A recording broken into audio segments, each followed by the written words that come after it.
다음 6번 보겠습니다. 비엔나 컨벤션에서 매수인의 계약 위반에 대한 매도인의 구제 수단 설명한 것 중에 올바르게 짝지어진 것은 자, A부터 보면 다른 구제 수단과 병행해서 행사할 수 있는 대표적인 구제 수단이다. 우리 공부한 것 중에서 딱 생각나는 거 있죠. 손해배상 청구권은 다른 권리 행사를 했는데도 뭔가 손해가 생기면 맨 마지막에 최종적으로 돈으로 배상해라고 해서 요구하는 권리였어요. 그러니까 손해배상 청구권에 대한 설명인 것 같고요. 나머지 싹 지우면 답은 그냥 4번입니다.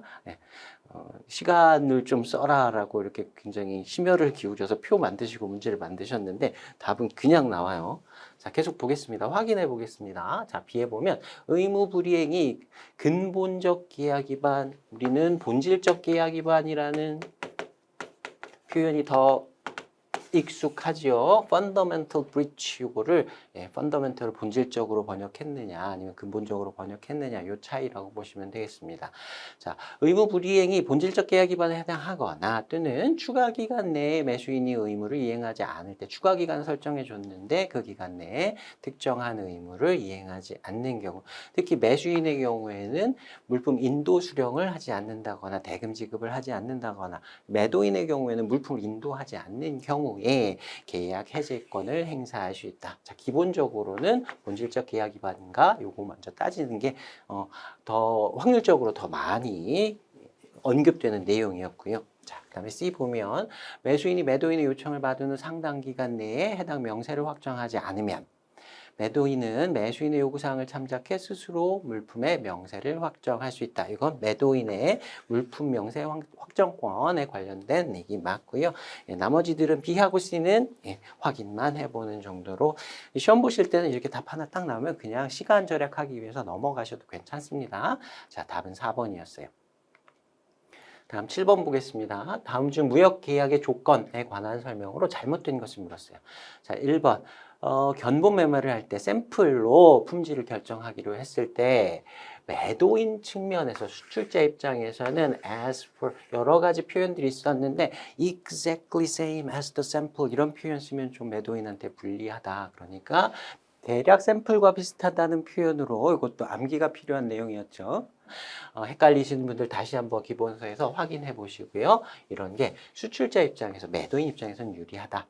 자, 2번 보면 UCP 600은 산물, 벌크카고의 경우 명시적인 과부족 용인 약관이 없더라도 5%의 과부족을 허용하고 있다. 플러스 마이너스 5% 수량에 대해서 별도로 금지하지 않았다면 자동으로 적용이 됐었죠. 다만 신용장 금액의 범위 내에서라고 했었습니다. 신용장 금액을 초과할 수는 없다. 자, 3번 보면 포장의 견고성에 대한 의무는 매매계약 조건에도 불구하고 매도인에게 부과된다. 이거는 해석하기 따라 조금 문장이 헷갈릴 수 있어요. 포장의 견고성, 포장을 얼마나 튼튼하게 잘 했느냐 에 대한 의무. 포장의 의무는 원칙적으로는 매도인이 가지고지는 의무죠. 근데 매매계약 조건에서 별도로 합의하면 얼마든지 별도로 합의할 수 있거든요.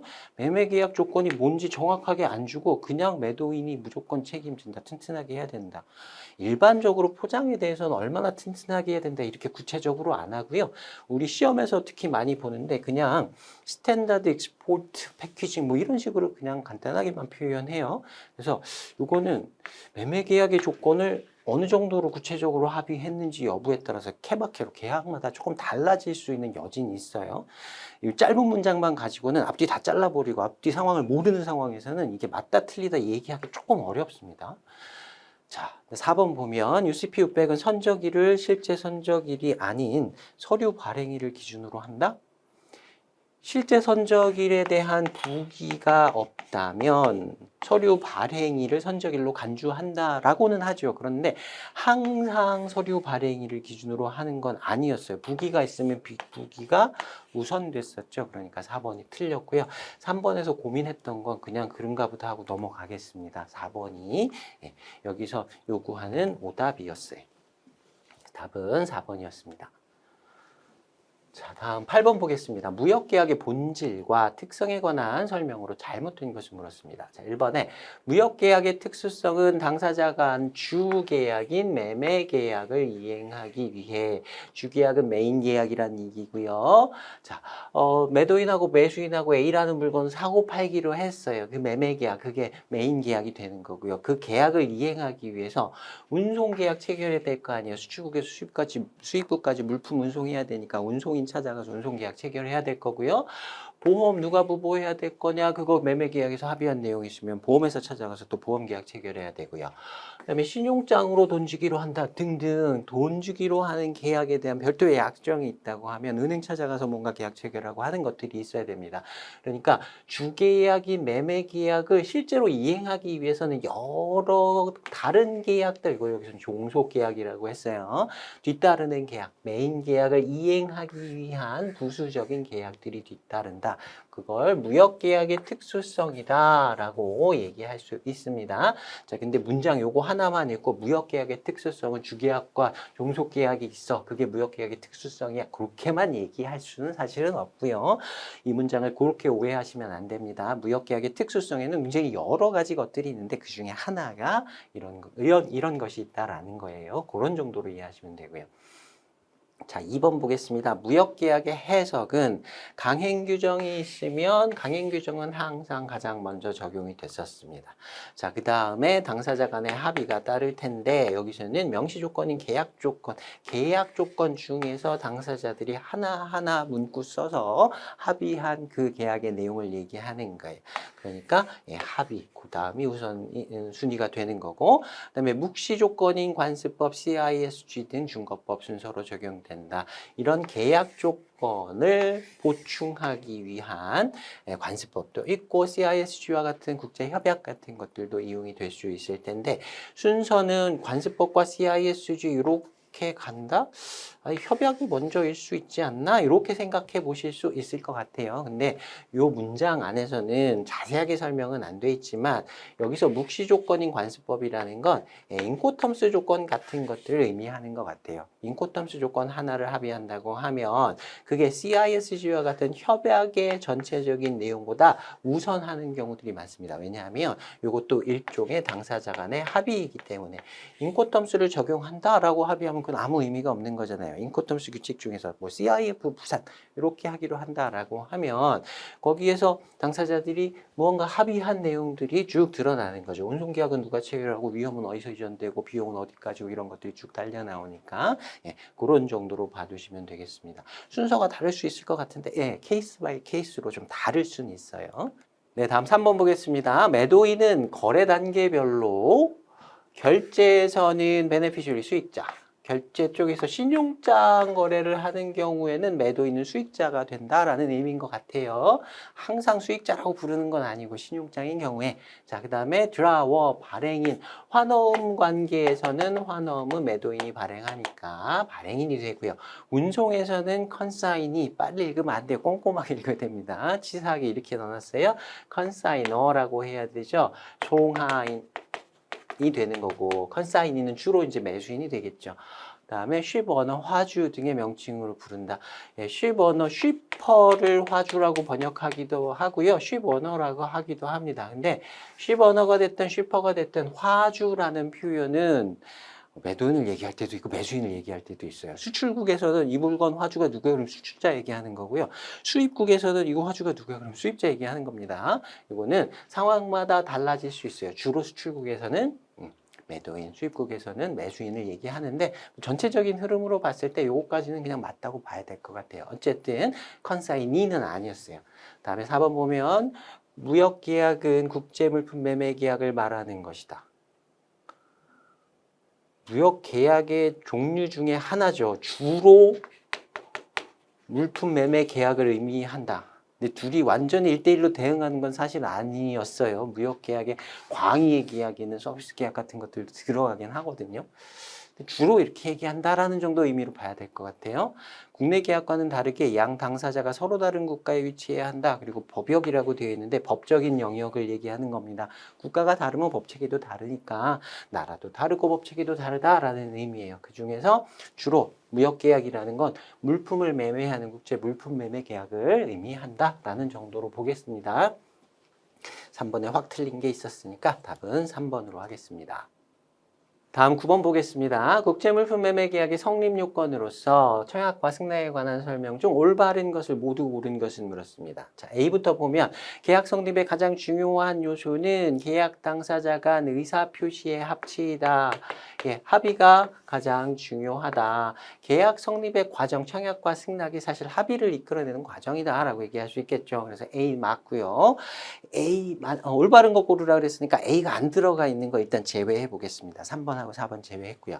그다음에 B 보겠습니다. 청약은 특정인 앞으로 여러 명이어도 관계는 없지만 특정인에게 보내야 되고 유효 기간을 정해서 충분한 내용으로 조건을 제시하는 확정적인 의사표시이다. 전체적으로는 괜찮은데요. 이게 좀 마음에 걸려요. 유효 기간을 정해서 꼭 그래야 되느냐? 있으면 확정 청약이 되지만 유효기간이 없다고 해서 청약의 유효성이 없는 건 아니잖아요.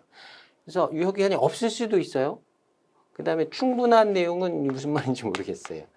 충분히 명확하여야 한다라고 하는 게 정확한 표현이죠. 차라리 충분보다는 명확한 내용이다라고 하는 게 더 옳은 표현인 것 같습니다.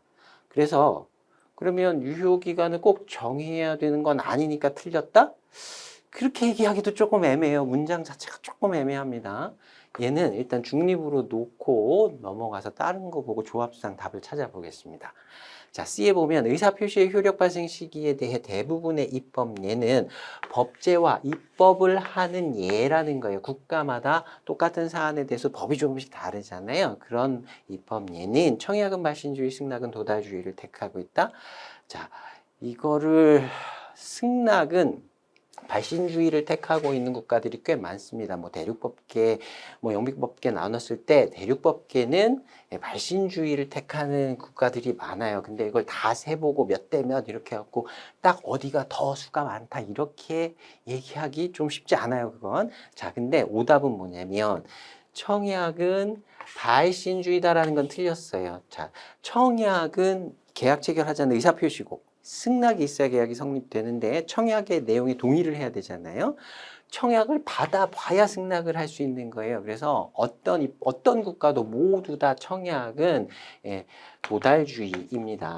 그래서 승낙은 도달주의다. 이거는 조금 뭐 그럴 수도 있고 아닐 수도 있다라고 얘기할 수도 있겠지만 청약은 발신주의다. 그래서 확 틀린 건 C가 틀렸어요. 그래서 틀린 거 일단 C를 제외해 보니까 조합상 답은 A, B, E가 나옵니다. 그래서 요 문제 출제하신 분께서는 이렇게 B를 맞는 문장이다라고 의도하고 출제하신 것 같아요. 그래서 B라는 문장을 다시 읽어볼 때 우리는 거꾸로 읽어보면 좋을 것 같아요.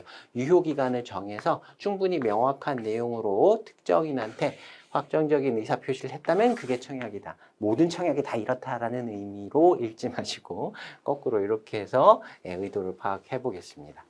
자, 그 다음에 뒤에 보면 서식의 표제에, 표제는 제목이고요. 오퍼라는 단어가 사용되어야 청약으로 간주된다? 아니, 형식도 관계없고 제목도 관계없었죠. 일단 틀린 것 같고요. 어떠한 경우도 프로포마 인보이스 견적 송장은 청약으로 간주되지 않는다. 프로포마 인보이스도 청약이죠.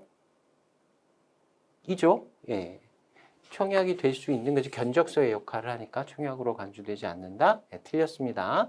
자, 2 보면 조건부 승낙은 청약의 거절이며 또 다른 청약인 반대 청약이다. 자, 원칙으로 생각해 보셔야 될 것 같아요. 승낙은 경상의 원칙에 따라서 청약의 모든 조건에 무조건 동의하는 의사표시를 해야 된다. 그래서 일부 조건만 승낙을 하고 일부는 거절했다고 하면 그거는 거절로 본다라고 했고요. 그런 원청약의 조건을 변경해서 승낙을 한다면 새로운 청약을 한 것으로 본다. 그러한 청약을 반대 청약이라고 한다. 카운터 오퍼라고 한다. 라고 했었습니다. 자, 답은 2번이었습니다. 다음 10번 보겠습니다. 다음 무역계약 체결 절차에 사용되는 서식 및 내용 중에서 일반적인 계약 체결 절차에 따를 때 올바른 순서대로 나열된 것은 물었어요. 계약 체결할 때 이제 뭐 시장 조사부터 시작해갖고 쭉 이런 과정들에 나오는 키워드를 가지고 이렇게 쭉 나열을 해두셨고요. 여기서 이제 순서를 찾아봐라라고 하는 거예요. 자, 이 중에서 뒤에 보니까 바이어 리스트, 셀러 리스트라고 돼 있어요. 또 해석을 해봐야 될 것 같은데 무슨 소리야 이게? 매수인의 리스트와 매도인의 리스트?